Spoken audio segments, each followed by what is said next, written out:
Fellow Americans, good morning. Certain dates echo throughout history, including dates that instantly remind all who have lived through them where they were and what they were doing when our democracy came under assault. Dates that occupy not only a place on our calendars, but a place in our collective memory. December 7th, 1941, September 11th, 2001, and January 6th, 2021. On that day, I was not only Vice President-elect, I was also a United States Senator. And I was here at the Capitol that morning at a classified hearing with fellow members of the Senate Intelligence Committee. Hours later, the gates of the Capitol were breached. I had left, but my thoughts immediately turned not only to my colleagues, but to my staff, who had been forced to seek refuge in our office, converting filing cabinets into barricades. What the extremists who roamed these halls targeted was not only the lives of elected leaders. What they sought to degrade and destroy was not only a building, hallowed as it is. What they were assaulting were the institutions, the values, the ideals that generations of Americans have marched, picketed, and shed blood to establish and defend. On January 6th, we all saw what our nation would look like if the forces who seek to dismantle our democracy are successful. The lawlessness, the violence, the chaos. What was at stake then and now is the right to have our future decided the way the Constitution prescribes it, by we, the people, all the people. We cannot let our future be decided by those bent on silencing our voices, overturning our votes, and peddling lies and misinformation by some radical faction that may be newly resurgent, but whose roots run old and deep. When I meet with young people, they often ask about the state of our democracy, about January 6th. And what I tell them is January 6th reflects the dual nature of democracy, its fragility and its strength. You see, the strength of democracy is the rule of law. The strength of democracy is the principle that everyone should be treated equally, that elections should be free and fair, that corruption should be given no quarter. The strength of democracy is that it empowers the people.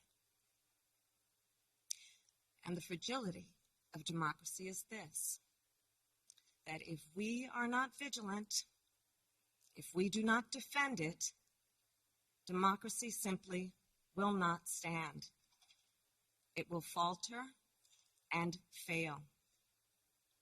The violent assault that took place here, the very fact of how close we came to an election overturned, that reflects the fragility of democracy. Yet, the resolve I saw in our elected leaders when I returned to the Senate chamber that night, their resolve not to yield, but to certify the election, their loyalty not to party or person, but to the Constitution of the United States. That reflects its strength.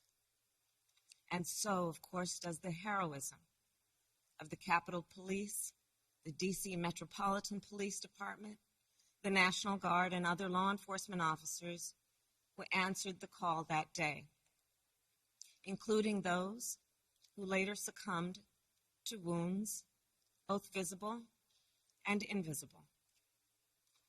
Our thoughts are with all of the families who have lost a loved one. You know, I wonder, how will January 6th come to be remembered in the years ahead? Will it be remembered as a moment that accelerated the unraveling of the oldest, greatest democracy in the world? Or a moment when we decided to secure and strengthen our democracy for generations to come? The American spirit is being tested. The answer to whether we will meet that test resides where it always has resided in our country, with you, the people. And the work ahead will not be easy. Here in this very building, a decision will be made about whether we uphold the right to vote and ensure free and fair elections.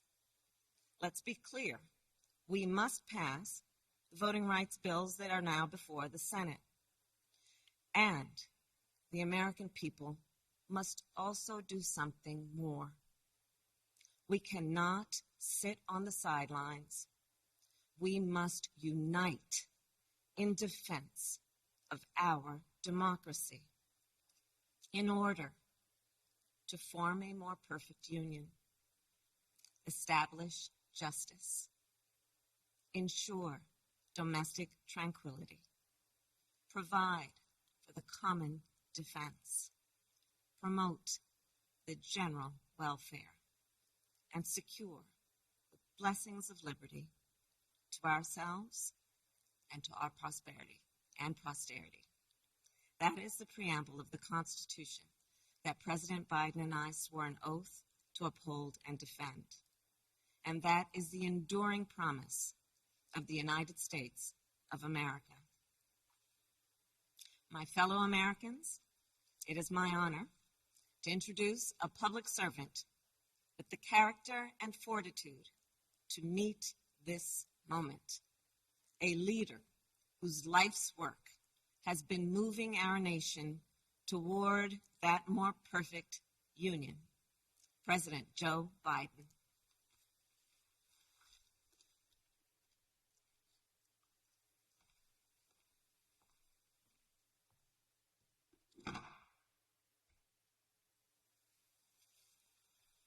Madam Vice President, my fellow Americans, to state the obvious, 1 year ago today, in this sacred place, democracy was attacked, simply attacked.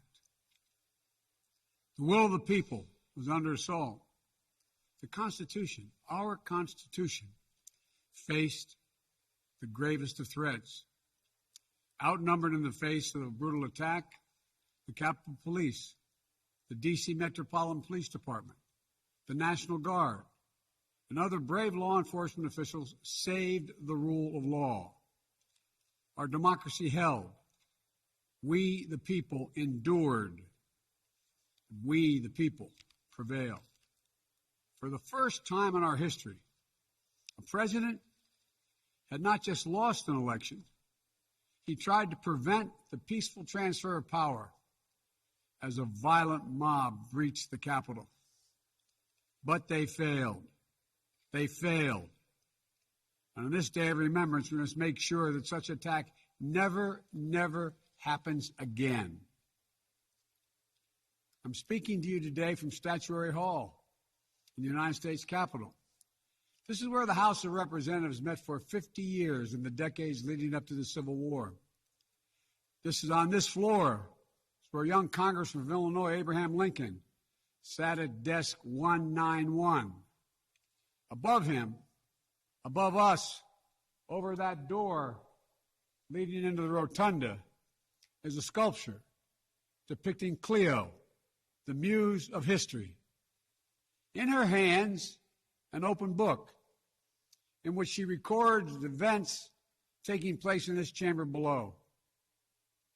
Cleo stood watch over this hall 1 year ago today, as she has for more than 200 years.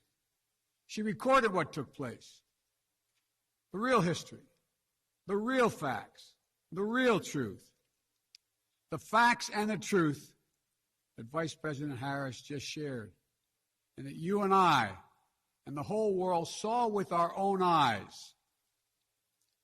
The Bible tells us that we shall know the truth, and the truth shall make us free. We shall know the truth. Well, here is the God's truth about January 6, 2021. Close your eyes. Go back to that day. What do you see?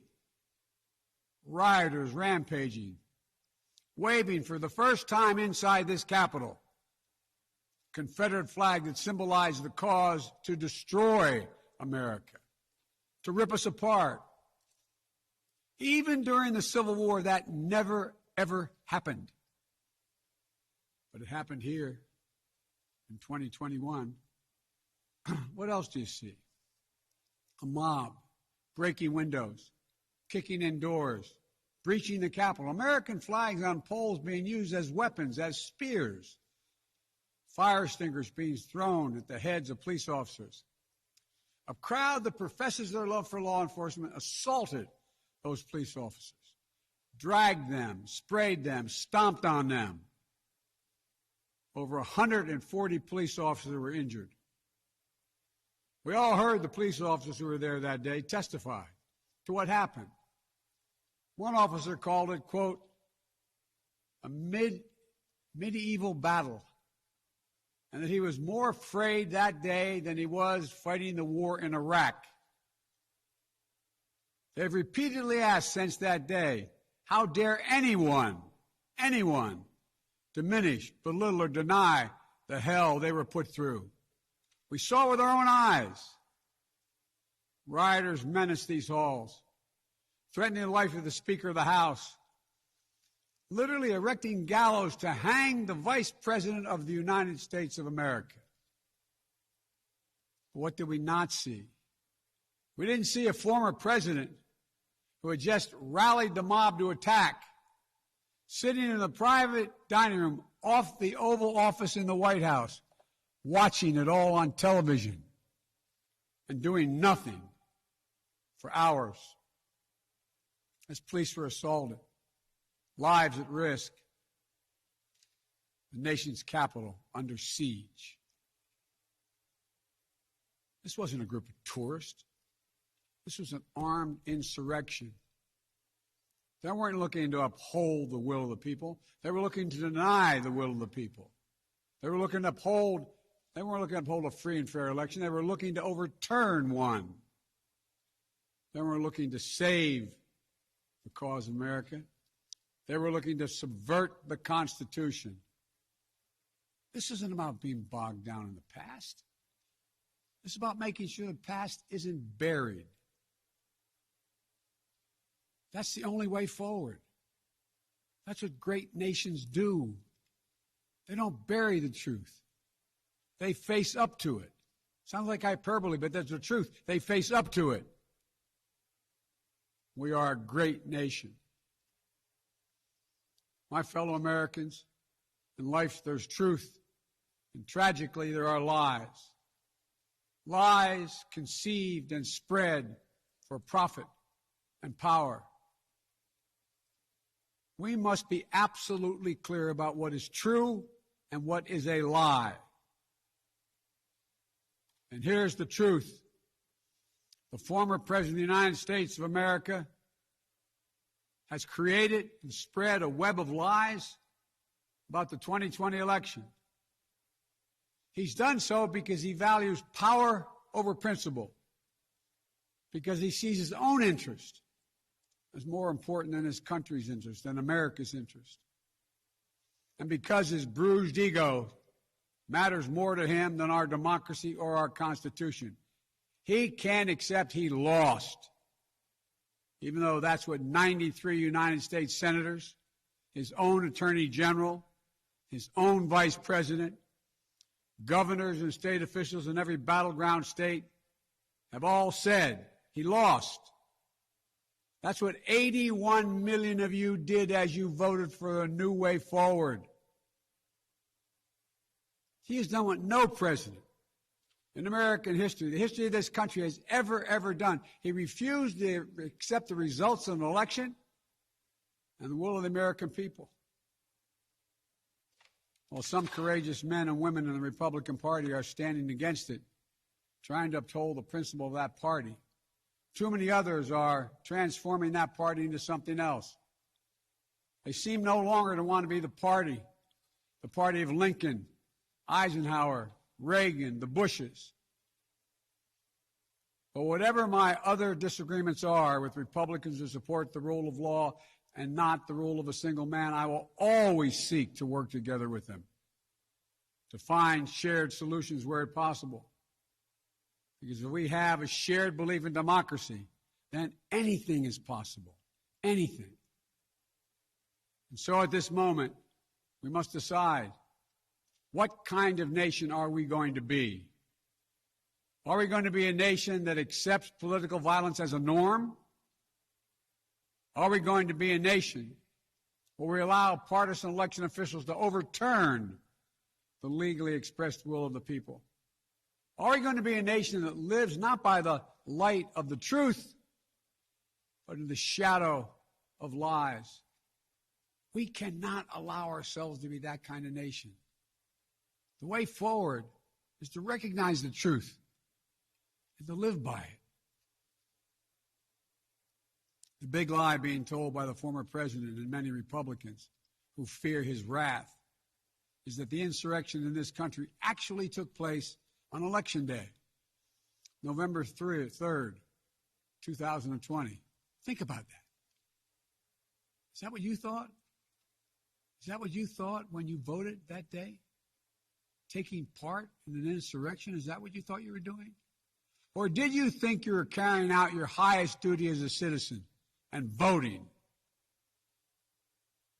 The former president's supporters are trying to rewrite history.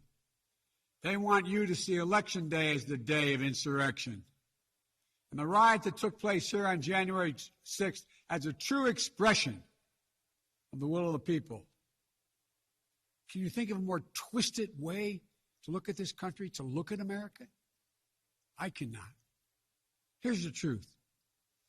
The election of 2020 was the greatest demonstration of democracy in the history of this country. More of you voted in that election than have ever voted in all of American history. Over 150 million Americans went to the polls and voted that day. In a pandemic, some at great risk to their lives. They should be applauded, not attacked. Right now, in state after state, new laws are being written, not to protect the vote, but to deny it. Not only to suppress the vote, but to subvert it. Not to strengthen or protect our democracy, but because the former president lost, instead of looking at the election results from 2020 and saying they need new ideas or better ideas to win more votes, the former president and his supporters have decided the only way for them to win is to suppress your vote and subvert our elections. It's wrong. It's undemocratic. And frankly, it's un-American. The second big lie being told by the former president and his supporters is that the results of the election of 2020 can't be trusted. The truth is that no election in American history has been more closely scrutinized or more carefully counted. Every legal challenge questioning the results in every court in this country that could have been made was made and was rejected, often rejected by Republican-appointed judges, including judges appointed by the former president himself, from state courts to the United States Supreme Court. Recounts were undertaken in state after state. Georgia counted its results 3 times, with 1 recount by hand. Phony partisan audits were undertaken long after the election in several states. None changed the results. And in some of them, the irony is the margin of victory actually grew slightly. So let's speak plainly about what happened in 2020. Even before the first ballot was cast, the former president was preemptively sowing doubt about the election results. He built his lie over months. It wasn't based on any facts. He was just looking for an excuse, a pretext, to cover for the truth. He's not just a former president. He's a defeated former president. Defeated by a margin of over 7 million of your votes in a full and free and fair election. There is simply zero proof the election results were inaccurate. In fact, in every venue where evidence had to be produced, an oath to tell the truth had to be taken, the former president failed to make his case. Just think about this. The former president and his supporters have never been able to explain how they accept as accurate the other election results that took place on November 3rd. The elections for governor, United States Senate, House of Representatives. Elections which they closed the gap in the House. They challenged none of that. The president's name was first. Then we went down the line. Governors, senators, House of Representatives. Somehow those results are accurate on the same ballot. But the presidential race was flawed. And on the same ballot, the same day, cast by the same voters, the only difference, the former president didn't lose those races. He just lost the one that was his own. Finally, the third big lie being told by a former president and his supporters is that the mob who sought to impose their will through violence are the nation's true patriots. Is that what you thought when you looked at the mob ransacking the Capitol, destroying property, literally defecating in the hallways, rifling through the desks of senators and representatives, hunting down members of Congress? Patriots? Not in my view. To me, the true patriots were the more than 150 Americans who peacefully expressed their vote at the ballot box. The election workers who protected the integrity of the vote. And the heroes who defended this Capitol. You can't love your country only when you win. You can't obey the law only when it's convenient. You can't be patriotic when you embrace and enable lies. Those who stormed this Capitol, and those who instigated and incited, and those who called on them to do so, held a dagger at the throat of America and American democracy. They didn't come here out of patriotism or principle. They came here in rage, not in service of America, but rather in service of one man. Those who incited the mob, the real plotters who were desperate to deny the certification of this election, and defy the will of the voters. But their plot was foiled. Congressmen, Democrats and Republicans stayed. Senators, representatives, staff, they finished their work the Constitution demanded. They honored their oath to defend the Constitution against all enemies, foreign and domestic. Look, folks, now it's up to all of us, to we the people, to stand for the rule of law, preserve the flame of democracy, to keep the promise of America alive. The promise is at risk, targeted by the forces that value brute strength over the sanctity of democracy, fear over hope, personal gain over public good. Make no mistake about it, we're living at an inflection point in history, both at home and abroad. We're engaged anew in a struggle between democracy and autocracy, between the aspirations of the many and the greed of the few, between the people's right of self-determination and the self-seeking autocrat. From China to Russia and beyond, they're betting that democracy's days are numbered.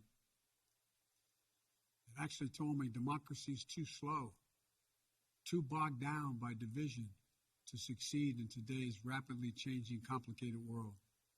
And they're betting America will become more like them and less like us. They're betting America is a place for the autocrat, the dictator, the strongman. I do not believe that. That is not who we are. That is not who we have ever been. And that is not who we should ever, ever be. Our founding fathers, as imperfect as they were, set in motion an experiment that changed the world, literally changed the world. Here in America, the people would rule. Power would be transferred peacefully, never at the tip of a spear or the barrel of a gun. They committed to paper an idea that they couldn't live up to, but an idea that couldn't be constrained. Yes, in America, all people are created equal. We reject the view that if you succeed, I fail. If you get ahead, I fall behind. If I hold you down, I somehow lift myself up. The former president who lies about this election and the mob that attacked this Capitol could not be further away from the core American values. They want to rule, or they will ruin. Ruin what our country fought for at Lexington and Concord, at Gettysburg and Omaha Beach, Seneca Falls, Selma, Alabama. What we were fighting for? The right to vote, the right to govern ourselves, the right to determine our own destiny. With rights come responsibilities. The responsibility to see each other as neighbors.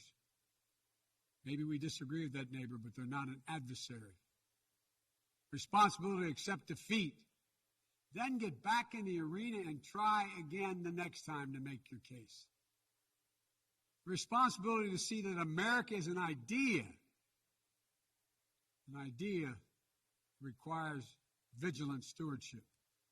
As we stand here today, 1 year since January 6, 2021, the lies that drove the anger and madness we saw in this place, they have not abated. So we have to be firm, resolute, and unyielding in our defense of the right to vote and to have that vote counted. Some have already made the ultimate sacrifice in this sacred effort. Jill and I have mourned police officers in this Capitol Rotunda not once but twice in the wake of January 6th. Once to honor Officer Brian Sicknick, who lost his life the day after the attack, and the second time to honor Officer Billy Evans, who lost his life defending this Capitol as well. We think about the others who lost their lives and were injured, and everyone living with the trauma of that day, from those defending this Capitol, to members of Congress in both parties and their staffs, to reporters, cafeteria workers, custodial workers, and their families. Don't kid yourself. The pain and scars from that day run deep. I've said it many times, and it's no more true or real than we think about the events of January 6th. We are in a battle for the soul of America. A battle that by the grace of God and the goodness and gracious and greatness of this nation, we will win. Believe me, I know how difficult democracy is, and I'm crystal clear about the threats America faces. But I also know that our darkest days can lead to light and hope. From the death and destruction, as the Vice President referenced in Pearl Harbor, came the triumph over the forces of fascism. From the brutality of Bloody Sunday on the Edmund Pettus Bridge came historic voting rights legislation. So now let's step up, write the next chapter in American history, where January 6th marks not the end of democracy, but the beginning of a renaissance of liberty and fair play. I did not seek this fight brought to this Capitol 1 year ago today, but I will not shrink from it either. I will stand in this breach. I will defend this nation, and I will allow no one to place a dagger at the throat of democracy. We will make sure the will of the people is heard, that the ballot prevails, not violence, that authority in this nation will always be peacefully transferred. I believe the power of the presidency and the purpose is to unite this nation, not divide it, to lift us up, not tear us apart. To be about us, not about me. Deep in the heart of America burns a flame, lit almost 250 years ago, of liberty, freedom, and equality. This is not a land of kings or dictators or autocrats. We're a nation of laws, of order, not chaos, of peace, not violence. Here in America, the people rule through the ballot, and their will prevails. So let us remember, together, we're one nation, under God, indivisible. That today, tomorrow, and forever at our best, we are the United States of America. God bless you all. May God protect our troops. And may God bless those who stand watch over our democracy.